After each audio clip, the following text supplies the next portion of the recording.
ready to argue with somebody. My office assistant, who I share an office with, is gone on holidays, so I have nobody to argue with. So you're taking it out on me. I take it out on everybody. Ask any of my office staff.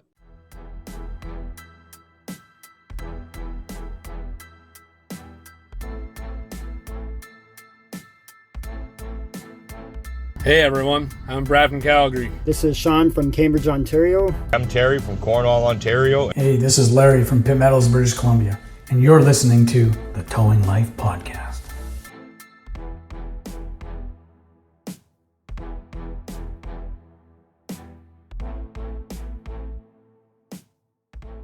Welcome to the Towing Life podcast, where the ditches are deep, the trucks are loaded, but the drivers are not. I am your host, TowManG, and as usual, I am joined by my co-host, friend, and former co-worker, the man with very strong opinions, Mr. PlainGuy. The man is going to be unemployed if you actually play that intro. How are you, G? What is going on? Oh, I like having this much power over you. I like it. You don't have nothing. You don't have nothing. All talk, no action. Mm-hmm. So, how have things been in the northeastern or western central part of Ontario lately? It's been mildly moist. It's been mildly. It has rained. Yeah. It is so wet. Yeah. Everything is wet. Yeah. Very, very wet. Mud season is here, ladies and gentlemen. That wonderful time in between, late fall and late summer. Late summer and early fall. Mud season. Just you get to roll around in all the mud and get nice and soaking wet before the freeze in the winter season where you're just out there soaking wet and cold. But at least now you're just soaking wet and muddy. And the trucks never stay clean. And you try to brush yourself off as best as you can when you get in the truck. And then you get mud all over your seat. Then you forget about that mud you got on your arm. Then you put your arm on the armrest. And it just gets everywhere. And it just pisses you off because you can't keep nothing clean. That's wow, that was like the butterfly effect of mud. Yeah. Yeah. You're welcome if you don't know how mud works. I've explained it to you thoroughly. And I can go remove the how does mud work from my queue on YouTube. Yeah. I was really excited for that instructional video, so thank you for solving that for me, Mr. TowManG. It's also the time of year. It's also the time of year where people are you get those customers that it's, oh boy, I better drive my pickup truck into my backyard for the last time to put my stuff in the shed or in the boathouse or whatever it is, not thinking that ground has absorbed, I gotta go in between that oak tree and the fire pit there to stay out of the sewer or the septic bed. So I just go down the slight little hill towards the creek, and it's always fine. It's been fine every other year. Okay. You're now 175 feet away from your gate around a corner. So Get your wallet out because this isn't going to be cheap. No, it's true. I always love those customers this time of year. You get a lot of that where it's true. I've seen them when they're in their backyard down the hill towards, especially if they're on a waterfront property. Oh, it's wonderful. And yeah, like I said, they're around the corner. And then we show up and they're like, well, can't you get me out? And it's like, yeah, no, you can. They tell you, right? No, you can drive on it. Yeah.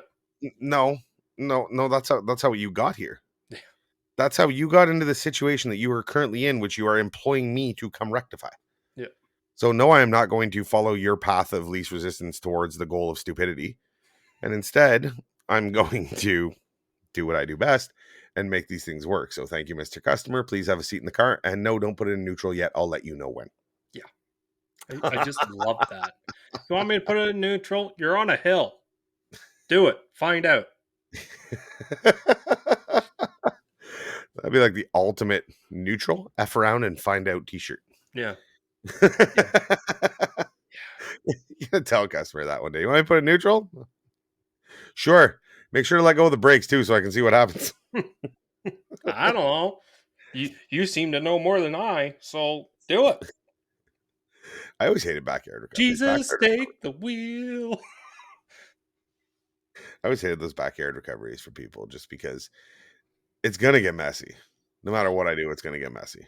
Yeah. And like I've got equipment now. We've talked about that in previous episodes of the equipment we have, but I can't send that equipment back there. I'm just going to tear your stuff up. Like, That's all I'm gonna do is tear your stuff up if I send my equipment into your backyard. So, like, have a 9 little bit of times out common of sense. 10 for me, when I'm recovering vehicles out of the backyard, I normally end up having to spin the vehicle a little bit to get it to, come out straight towards me. So I always tell them, it's like, hey, we're gonna roll some of your grass over, and they always start freaking out. It's like, you just made 2 big ruts in your backyard with your 6,000 pound truck. Mhm. What did you think was going to happen? Yeah, yeah, yeah. And now you're gonna get mad at me for tearing up your lawn. Yeah, you've already done that. I just got to get you out before you do any more damage to your yard. I mean, that being said, our goal is tow operators. And you know what? Before I finish that thought, it is a good time to mention that any of these debates that Mr. TowManG and I have throughout the show, we welcome your opinion on it. We don't shy away from it. We welcome it. If you agree, disagree, or just plain up think we're stupid, here's how to reach us. You can email us at thetowinglife@gmail.com. You can find us on Facebook at the Towing Life Podcast, or you can visit our website at www.towinglife.ca, where there is a contact us form there. There's all kinds of stuff. I got to go remove the recovery of the month. I just realized the contest is closed and it's probably still on our website. Oh, uh-oh. So, that being said, keep on the lookout for important announcement regarding the recovery of the month calendars. As you know, the contest has ended. The winners for future months have been picked. We will announce them as we have done throughout. The only condition might be December. You might find out a little earlier because the calendars will be printed by the time we announce it. So, that being said, keep an eye out because we do have some important news coming up in the near future on our social media in regards to the calendars for the 2024 calendar for the Towing Life Recovery of the Month annual. I don't know if we're doing it again next year. We'll see what kind of fun we have with it this year. But I think yeah, when you say calendar, it is implied that it's annual. well, the calendar is annual. I just don't know if the contest is going to be annual. Fair enough. If Also, not, yep, you can bleep bloop it down there in the comment section on the YouTube side of things to tell us that we're idiots or agree with us. absolutely, absolutely. So I forgot the point I was making before I went on that rant. Point of being tow truck drivers, I'm assuming, to not Oh, cause is not to secondary do damages. secondary damage. Yeah. Yes, which brings me to a great story of an operator that I had. That cause secondary damage. No, Oh. he had a thought of it. He had a thought of it, and we talked him through. So I get a call from my operator one morning on my way into the office. He goes, "Hey, I'm on the side of this road, and I got this whole bearing hub let go of this car. I don't know what kind of car it was. I can't remember. No, it was actually a truck. So whole tire came off. Yep. The only thing holding the tire on is the brake line. That's the only thing holding this thing on. And now he's got to get this thing up on his bed, and he's got to drag it, and the wheel wants to get jammed in places that a wheel should not get jammed. Yep. So his question to me was simple. Can I cut the brake line? I mean, this guy's got bigger problems than a brake line at this point. Yep. Right? He lost his tire on his rear axle. Like, he's got calipers that came with. Like, there's enough damage to this truck. What do you do in that situation? You've got a vehicle. Take a pickup truck. The axle broke. Say the axle broke. I don't know if the bearings let go, how this thing actually came off. The only thing holding that tire on is the brake line. You're in a flatbed. How are you loading it? I mean, you're not a flatbed expert, but I'd be curious. Are you cutting the brake line? I've never cut it before. And I think I would have to have the customer say, hey, just cut my brake line if it's going to make your job easier. But why? We have other ways. So this guy, your wheel's getting jammed? Okay, cool. You got an impact? Yeah. Take the 5 bolts off the wheel. It's going to be a lot easier to deal with just a hub sitting there than it is a whole wheel. Then you can tie it up into above the axle. You can bungee it. You can ratchet strap it. You can do all that kind of stuff. Our job as operators is not to secondary damage. And I get it. A brake line, a $15, it's the rubber hose that goes from the, what I mean? It's that rubber section of hose. $20 brake line. I mean, this guy's got bigger bills, but at the end of the day, our job is not to do secondary damage. Yep. That, in my opinion, is what separates professionals from yahoos. Right? Any monkey can load that truck onto a truck. Anybody. My 6-year-old niece could do it. Yeah. So if you want to run around going, look what I loaded, anyone can do that. Can you load it without doing more damage? Can you load it the proper way? Can you jack it up? Use a block of wood if you don't have a container skater or a ball joint skate or something like that. Get some stuff into that back bumper's not going to rub. Skate the hitch so it doesn't rub. Unbolt the tire with an impact. Bang, bang, bang, bang. 5 bolts. Tire goes in the bed. Bolts go in the cup holder. Bungee cord. Bob's your uncle. You didn't do any secondary damage, and you look like a professional, and then you charge for it. It's the important part. Yeah. Now, we always go on about charge for it, and Yes. I agree. I 100% agree. There's a butt coming. Oh, always. There's always a butt coming. So, a lot of guys and a lot of these calls you'll find are roadside calls that that don't pay great to begin with, right? Oh, They for don't sure. pay what your normal COD rates normally are. Okay. And they normally also don't have the opportunity to have the upcharge ability, because when you get there and you say, hey, this needs a BakPul hitch, that's a specialty tool, and I'm assuming most roadsides don't want a list of all these specialty tools that they don't know what the hell it does, so they don't want to pay for it. So I could justify why the bill is more, because I use this certain tool to make the job safe and efficient, to not cause secondary damage. Mhm. But it's hard to get that across to roadsides where they pay pretty much a bare minimum for just your standard hookup. Yeah, you could upcharge it to a flatbed call. You might make an extra couple of bucks that way. You could throw a couple of extra time in there, because sometimes it takes a little bit of extra time.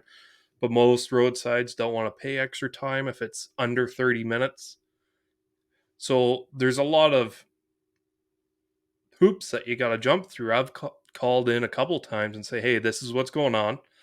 I probably won't be here for more than 30 minutes, but I need to charge PR1 time to make this somewhat worth my while, which was the wait time, right? Man, I know what PR1 time is. Okay. And well, I wasn't sure if our listeners know what PR1 time is. Anyways, Yeah, hell with them. I don't care about you. I only care about the listeners, because without the Okay. listeners, the show's nothing. Anyways, Agreed. so, and then I got the supervisor to sign off on that and write a note in it, because I know when they send it to Bill, it's going to get kicked back when they see that I wasn't on scene for more than 30 minutes. No, 100%. Right. So, at what point is it too much of a hassle to A, either take the job on, or B, to try to find all these loopholes or walkarounds to get to charge accordingly? I swear to God, your constant goal in life is to find a way not to do a service because the roadside doesn't pay enough. Talk to your roadsides. I can tell you from personal experience Mhm. that I had a conversation just recently with a 3-letter roadside. Mhm. I won't tell you which one, but we redid the structuring of our billing, and in one of the lines in our billing, we have specialty equipment. This Mhm. isn't flatbeds, right? Flatbeds is its own thing. Yep. And the roadside, we charge for flatbeds, but Mhm. I have a line of specialty equipment that includes ramps for lowered vehicles, Yep. skates for vehicles that are locked in park, Mhm. or any of those other little things that you can think of. Yep. And I talked to my roadside and I said, look, I know this isn't currently in the contract for specialty equipment or, this rate that I have. Mhm. How would I approach that? Will you guys cover that? You know what the response I got was? Yes, we will cover it as a secondary service. So whenever I get that call for that pickup truck that lost the rear wheel, I'm going to Mhm. get my base rate. I'm going to get any mileage. I'm going to get a flatbed fee. Mhm. And I'm going to get a second service for that truck for removing the wheel and skating it. Mhm. They are going to play ball. But you've got to have an open conversation before it happens. And guess what? On that call that I had to do all that, Mhm. guess who had to call his roadside to make notes? Not this guy. Right? My dispatcher put it on his end. If it gets questioned, it got cleared off. Yeah. Why? Because I don't charge unless I have to, right? Whenever I say charge for it, there's a very important thing. I remember seeing invoices coming out of Ottawa back when. Do you remember that invoice? There was a car. There was a couple of them. But this guy had a $150 fee to strap a door shut. Hmm. Do you ever wonder why the towing industry gets so questioned on the integrity of our billing and everything that we charge? Because of guys who charge $150 to strap a door shut. I am the first guy that'll argue with you that it is important to charge for your services and charge for your time and maximize your billing. I'm also the last guy that'll add a fee that doesn't need to be there. Yeah. And if you can build a reputation with your roadside for that, I mean, you're not just throwing second services at everything, trying to offset them for the years of screwing you they've done. Yeah. Because you agreed to the deals. So you can't blame them. and actually had a conversation and made sure you were very open and communicating with your billing. They'll pay it. And that is the same 3-letter roadside that you were talking about. Oh, I know.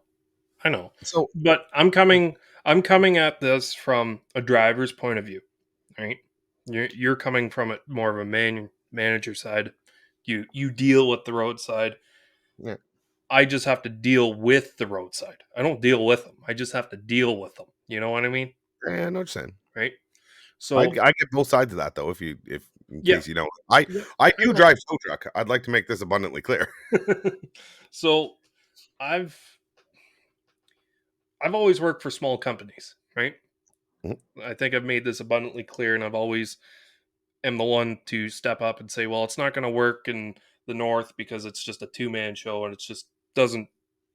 All Mhm. these practices that are good in theory just don't work and pan out there. So my fear and what I think is going on with all this shenanigans that we're talking about is once you're into the smaller companies, a lot of these owners probably don't feel like they have the power behind them to say, hey, this is what's going on. I need to charge for this, this, or this. Or they just don't care. They're fine with the money that's coming in. It's decent. At the end of the day, it costs them maybe a couple extra dollars worth of fuel while it's idling there, like the truck's idling there, while the driver is doing the service and doing the extra work. The only time that it might come back and bite them is if their driver does a secondary damage and a damage claim comes in, and 9 times out of 10 they get the driver to pay for it anyways, right? Yeah, I'm not getting that whole debate, but yeah. So at what point does it come down to the driver to worry? And I know you're a big fan of dispatch, own thing, billing, its own thing. At what point does the driver have to advocate for himself to the roadside to justify that extra rate? Because the driver's there, he can see it, he knows how much of a pain in the ass it is, but maybe his owner hasn't put in all the legwork as some with these roadsides. What would you recommend for the driver in that situation to do? The driver shouldn't have to deal with the roadside. The driver should not have to deal with the roadside. Okay, so what if he does have the dispatch number and has to call in and say this is what's going on? Okay. If you're in a situation, which I've been in the past, where yes, you have to make that phone call in. No. Right? You have to make that phone call in. You don't have the power. No. You have the power to do one thing. Piss a roadside off. And God knows I've done it a ton. Yep. Right? But you pissing off the roadside because you're being, and you might not actually be, but in their eyes, you're just being annoying.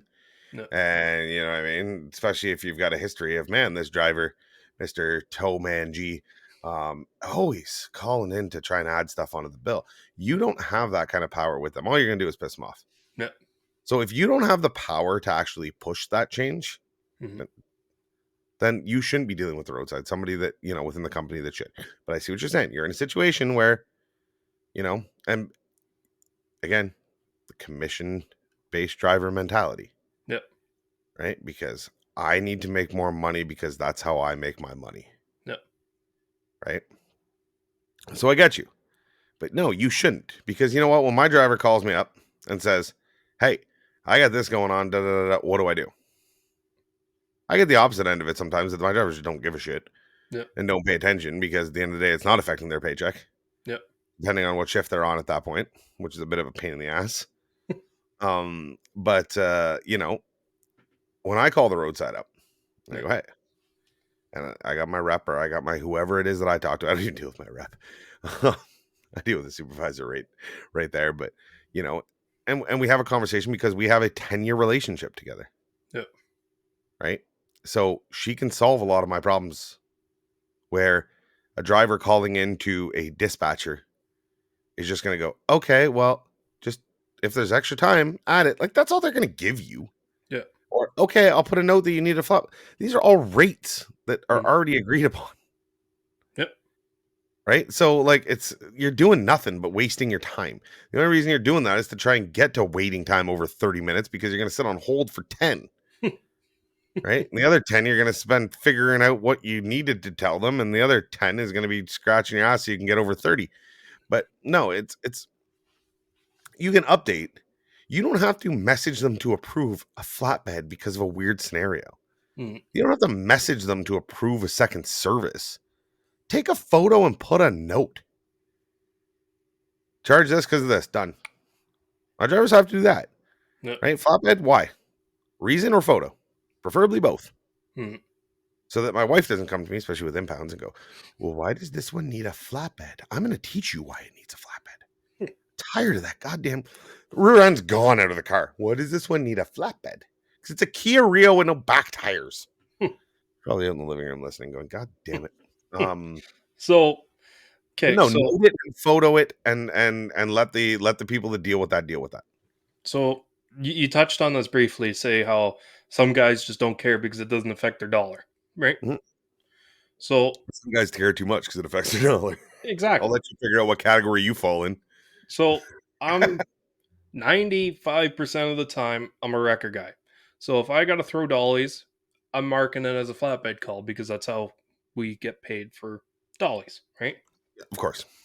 So I know because my workload changes that, hey, I need to change this to a flatbed call because it's an all-wheel drive shift box or it's got no rear end or whatever the case may be.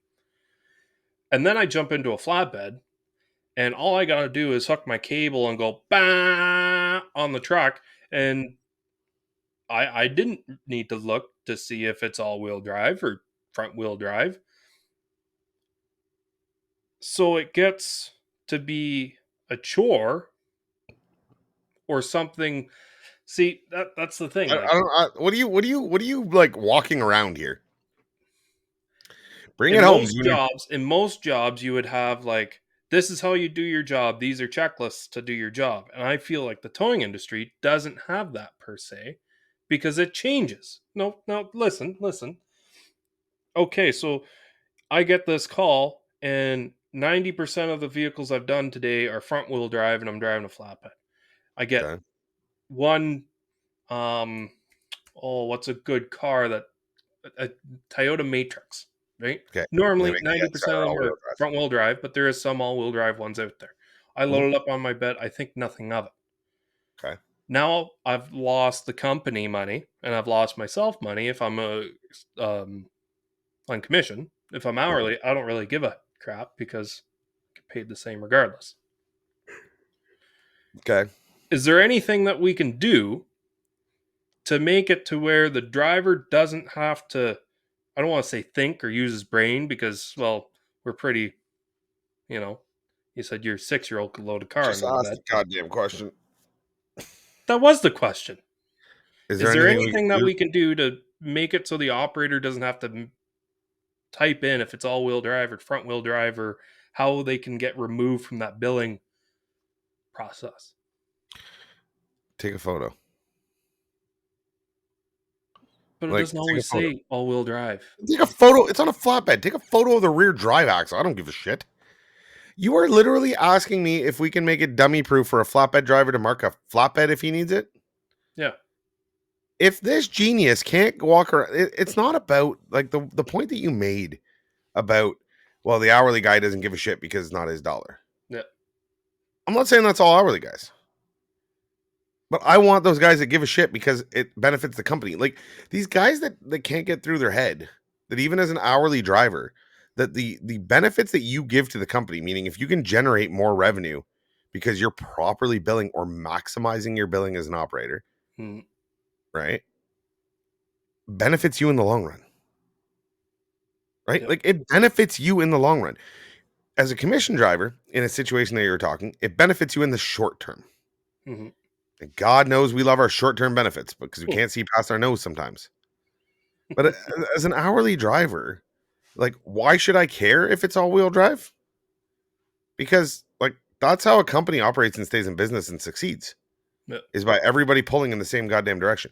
If I got a driver that, like I said, take away the need for them to mark flatbed, sure, take a picture.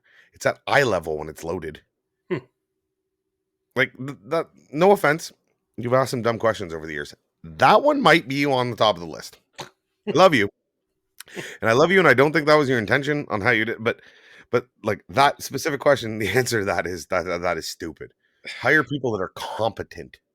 Well, I'm saying like 90% of your cars are front wheel drive. In the Yes, first 5, you take notice of it. Like, okay, it's front wheel you drive. notice all of them. Yes, Right. you're And saying then okay. So you're saying that because you drive a flatbed, you don't even pay attention to if it's an all-wheel drive or not. sometimes, Okay, because so when I'm in a wrecker, I yeah, get I a know. call You sent have to to me, know. and then while I'm driving there, I'm like, oh, maybe it's all-wheel drive, maybe it's front-wheel drive. When it's at a bed, I don't give a fuck what it is. Just send me the damn call. Right? I don't have to think because it's a flatbed. I just show up there and pull the lever and get it on the bed, and away I go. I am the first person that have said on this show many times that Yep. flatbeds are for rookies. Yep. Right? I stand by that. Yep. I do.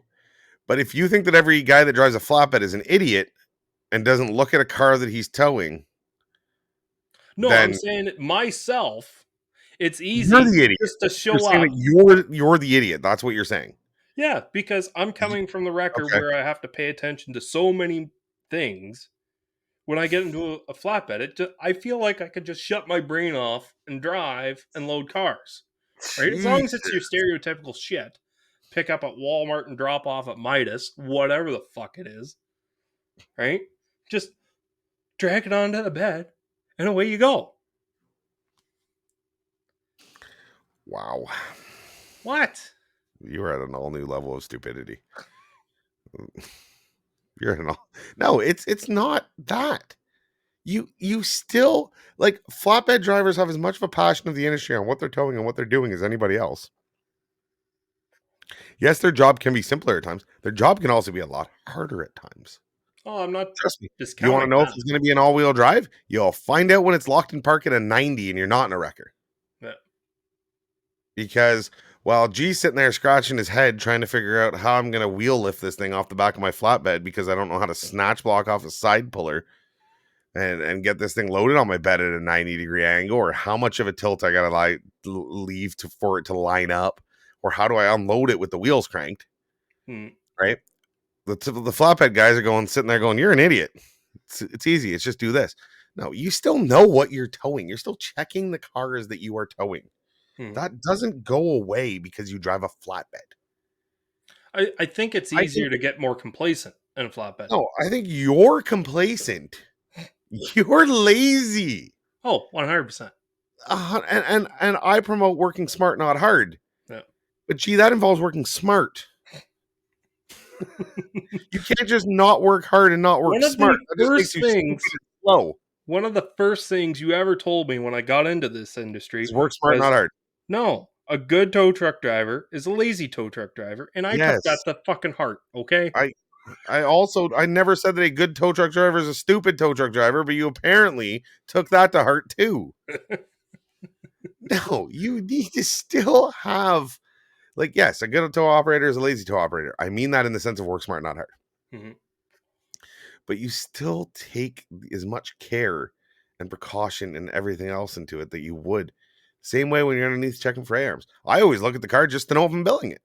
That's just embedded as a tow operator in my mind. Whether I was an hourly driver or a commission driver, at the end of the day, I want to maximize my billing. And maybe that's why I ended up in a position where I ended up. I don't know. Because at the end of the day, I don't care who the company is. I want to make you money. Right. And the way to do that is to maximize your billing. And that is to, hey, it's a front wheel drive nosed in. Fun fact, that's a flatbed fee. It's a second service or a flatbed fee. So I got to move it out to wheel lift it, or I'm dollying it in its place or flatbedding in its place. Even if it drives, you're charging? Yes. Okay. And you will get away with flatbed charges on 70% of residential calls for that. Wow. You know why? Because nobody in the front wheel drive back into their driveway in a residential. Fair. That's a quick, easy way to Well, maximize. if it's a two-wheel drive pickup that's backed into their driveway, then I'm not charging the bed. but it's backed in. Oh, if it's backed in. Sorry, I thought you said if it's nosed in. Yeah. Okay. No, then I'm charging it. Absolutely. These are ways. Then this is where I'm telling you, when I say bill for it, Mm-hmm. at no point that front wheel drive nosed in am I making up charges to add to a bill. That is a legitimate charge.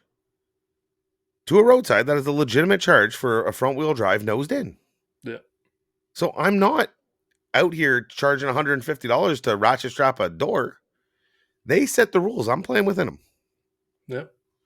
Right? But I'm billing for my services as I use them. Nothing is free. Nothing is free. Which brings me to a great point. Mm-hmm. I don't want to get into because I'm tired of talking how stupid you are. I'd rather talk about something else. Fair. After hour access. I know it's a touchy subject and we've talked about it in different places because and the reason I'm sure some listeners screaming going, yeah, like do a whole section on this. Mm-hmm. Because we've heard that question a bunch, right? What do you do for after hours?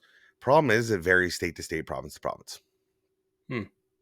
What their laws are in holding vehicles and ability to access the vehicles and everything else, right? Other than by contract, where we are located, we have got to allow them to access their vehicle Monday to Friday during regular business hours. Yep. Right? That is the requirement. Now, we will make exceptions to that, right? What we have started to do is because, especially if you're in an accident, okay, an impound, a DUI, see ya. I don't care. I don't care what your excuse is. There's only one exception, and we'll get into that. But an MVC, you get an accident on a Saturday morning, you go to the hospital, you get out of the hospital Saturday afternoon, you should be welcome to come get things out of your vehicle. That's just being part of the customer service in the industry that we live in. 100%. Right? And I don't believe you should be charged for that. I mean, you can try. I got no problem with somebody charging for it. But, I believe there should be a charge that the driver gets commission on because you got to pay a driver to go out, whether the commission driver or hourly driver. Normally on weekends, everyone's commission. Mm-hmm. If they're not, then great. You already got a guy on the hour, send him to open up the shop. But when it comes to criminal DUIs, stunt drives, all that kind of stuff, you wait till Monday. Mm-hmm. Except if there's one exception that always overrules it all. Medication in the car. I need to get medication out. Right? So I got a call the other night. We get this impound on the weekend. It's an MVC, but they were impaired. Right. Okay. Story I got. Car was driving down the road, swerving. Passerby called it in. Said, I'm following this car. They're swerving. Anyways, all kinds of speeds all over the place. The caller goes to pass said vehicle, and the vehicle decides to cut into him and damage both their vehicles. Nice. Cops up on scene. Driver's impaired. I don't know by drug or alcohol. Allegedly, I should point out. Vehicle gets impounded with a hold on it, 7-day hold for alcohol. Yep. And it was in the ditch and everything and smashed up or off the side of the road and smashed up. And so my driver asked, what am I charging, MVC or suspension? I go MVC. Like it's clearly an MVC. So I get a call on Saturday afternoon or Sunday. I don't remember which day it was. From my dispatch saying, hey, this customer would like to give you a call. They have a problem with wanting to be able to access their vehicle. I called them back and I said, okay, it's a holiday. It was Thanksgiving, Canadian Thanksgiving. Happy Turkey Day to everybody. We missed out on it. We forgot to mention it on the show. Yep.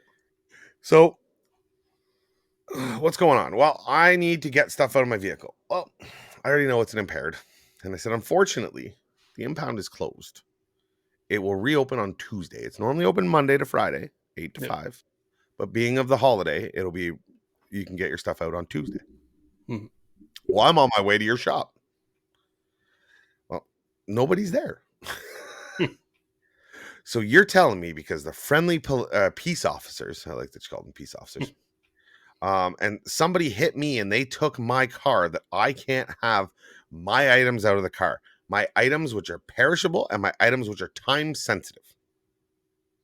Hmm. And I go, okay, we're walking this medicine line here. Yep. I go, hey, just out of curiosity, what are the objects or the items that are time sensitive? I'm giving you an out here. Yep. Well, that's none of your business. Well, screw you. You can wait till Tuesday. So then she goes on a rant and goes, well, you took my car. So if I can get there and I can open my car, I can get my stuff out. I'm like, it's in a locked compound. Well, you took my car from me. I'll just take my car back from you. I'm like, it's a good time to mention you're on a recorded line. And I just highly recommend you don't do that. Yeah. Like, that's going to give me a lot of paperwork. You're going to go back to the tank. Yeah. And like, I'll open Tuesday. So anyways, long story short, after hours, where do you make the exception? Where do you not make the exception? In our case, we made the exception for medication but on or an MVC over a weekend. Yep. But short of that, see ya. You can come in. Like, our one contract requires us to be Saturday 9 to 1 by appointment only. And we've had people do that where, like, okay, I'll be there. And my wife hates that. She gets up, she goes into the office. And they don't show up. Yeah. And there's technically no fee for that. Because I've had it lots of times since, especially where I currently work, because I don't do on calls, so I commute back and forth to work. Right. A lot of times, if I'm off at like 6, they'll say, hey, there's a guy coming in to get his car at 5:30. Do you mind hanging around and releasing it to him? Sure, fine, no problem. 5:30. Okay, 5:40, I message the owner, where the hell is this guy? Yeah. 5:50, nothing. 6 o'clock, okay. 6:05, okay, I'm leaving, see ya, bye-bye. And I'm not sure what they do after that, but I'm not getting paid to do that. So why would anyone stay? Right? Yeah.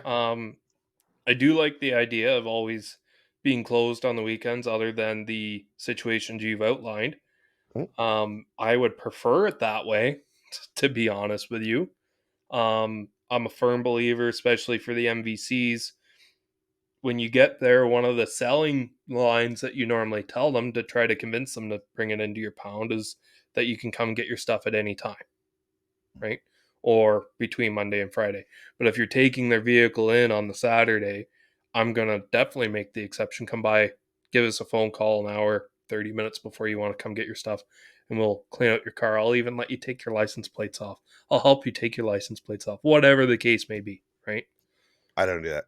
And the only reason I don't do that is because there's a whole process of paperwork that we require once you've been in an accident to come fill out.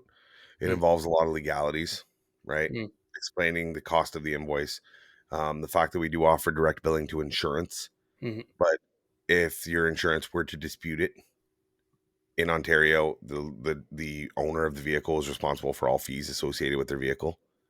So like, there's this whole process that we have to get them to sign off on, whether they release it to their insurance, don't release it to the insurance, are they taking personal items, are they not taking personal items. It's a whole list of paperwork. So what we'll do is we'll let them take the personal items. We'll register their ID, their phone number, their email, all that kind of stuff. And then we tell them that our impound division will be reaching out to them on the next business day to send them any information that they need. Now, are you doing this on the side of the road or when they first call in? Are you doing all this on the side of the road? No, I'm hooking the car on the side of the road and bringing it back to the pound. I give them the general rundown of how towing and accidents work. Yeah. But when it comes to explaining to them that they are the, you know what I mean, the legal, like they are the registered owner of the vehicle is responsible for any charges that the insurance won't cover. That all happens on an on-site visit. Yeah. No, we explain to them and and I tell them that, yeah, our impound's open Monday to Friday, 8 to 5.